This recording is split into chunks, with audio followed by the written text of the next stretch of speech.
Hey there everybody, welcome to Tuk Tuks, Trinkets, and Terrain. My name's David, and for this video I put together this construction set that I found at a local toy shop and sort of elevated it to use in my Dungeons & Dragons games. This was a pretty cool find. I've never seen these before, but the local toy shop had a bunch of different ones and picked out the Ruins of the Palace. I'm really happy with how it came together and I'm excited to use it in my games. So I'm going to show you what I did, how I did it, and I hope you enjoy. So this is the construction set that I got, this Wise Elk brand. The box says that the bricks are made of clay, so I was kind of excited to see what these entailed. Went ahead and opened the box and pulled them out, and it turned out that these bricks actually had 3D printing lines, which I thought was super interesting. I know that 3D printed clay is a thing, but I'd never really seen it in practice before.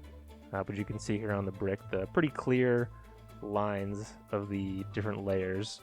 And these bricks remind me of like a terracotta pot in terms of texture and sort of feel. But as far as the construction goes, it was a pretty simple matter of just laying down all the bricks. I did follow the instructions relatively closely. I really like the sort of original design. So I started out here in the corner with the base of the tower and then just started laying down the rest of the bricks to create two wall sections. But to give everything a little bit more texture and really lean to the ruins bit, I used a pair of pliers and broke pieces off of different bricks at random. Sometimes breaking them in half and putting them together, sometimes just breaking off a chunk off of a corner of the front piece. Kind of trying to be random with it and then just gluing those down as part of the build, just to give everything more visual interest and texture. So I skip forward, you can see here I've got a bunch of this wall built. You can see all the sort of damaged bricks that I've glued on. I really like the little sort of, they're not windows, but the little detailed pieces. I thought those were a nice touch to the overall piece. And then here's the other side, a little bit of a shorter wall. And again, just breaking off pieces as I glue them down. Not to all of them, just again trying to do it at random to really give it a ruins vibe. I'm just using normal PVA glue for this. I figured that would bond with the clay really well. The kit did come with a glue, but it said that it was washable and I didn't want things falling apart while it was on the table or something like that. So this is it all finished. You can see I also glued on the roof that the kit came with, and I've cut off most of the base that I attached everything to. And then I also had enough bricks left over that I made this little smaller piece with the rest of the pieces that I had left. But I still had bits and pieces left over as well as a few small bricks, and I wanted to create a sort of texture paste with these. So I just used my mortar and pestle to grind these down into as fine of a powder as I could, leaving some variation. And then just mixed in a bit of PVA glue and a bit of water to create a paste, which I then spread over basically the entirety of both pieces.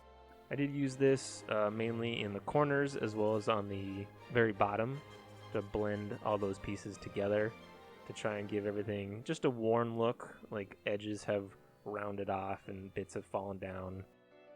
Now with the texture paste all dried, you can see I've got some really good detail mainly on the base and the corners. Like I said, I really went heavy on the smaller piece as well, since it's a much more destroyed section of wall. To really seal everything in, I went ahead and based both pieces with black paint and Mod Podge mixed together. But while I'm doing that, I just want to remind you to please hit the subscribe button for future videos. I post new videos every other Friday, so make sure you check those out. Hit the like button if you are enjoying the video, and leave a comment with a suggestion on maybe something that you would have done differently, or maybe a project that you'd like to try and see me tackle in a future video. And share this with your friends who you think might enjoy it as well. Any little bit you do really helps grow the channel, and I do appreciate it. Once all that was dry, I went on to painting. For the roof here, I mixed up a sort of just a dark orange terracotta color. And then for the rest of the stone, I wanted it to be a little bit different than my normal stone, sort of just normal grays paint job. So I based everything with a brown and then did a pretty heavy overbrush with a tan.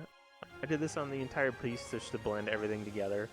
And then after a pretty heavy black wash, I did a final highlight dry brush with a sort of ivory off-white color to really bring out all of the texture that we added and all of the different brick pieces. But for one final detail, I wanted to add a bunch of moss and lichen. I do want this piece to be as flexible as possible so I can sort of drop it into any setting, any environment. I didn't want to go too specific on the sort of plant growth on it, but lichen is pretty universal.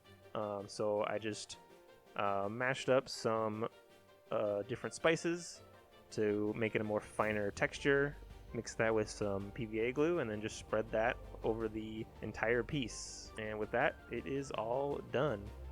This is a really simple build. I think the construction set find was pretty cool. It gave me a really nice sort of launching off point.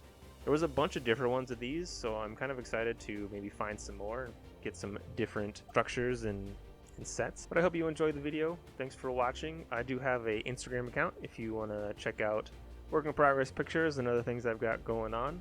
I also have an Etsy shop where I've got dungeon tiles and accessories that you can pick up for your tabletop games. Both of those links can be found in the description below. But more than anything, thank you so much for stopping by. See you next time.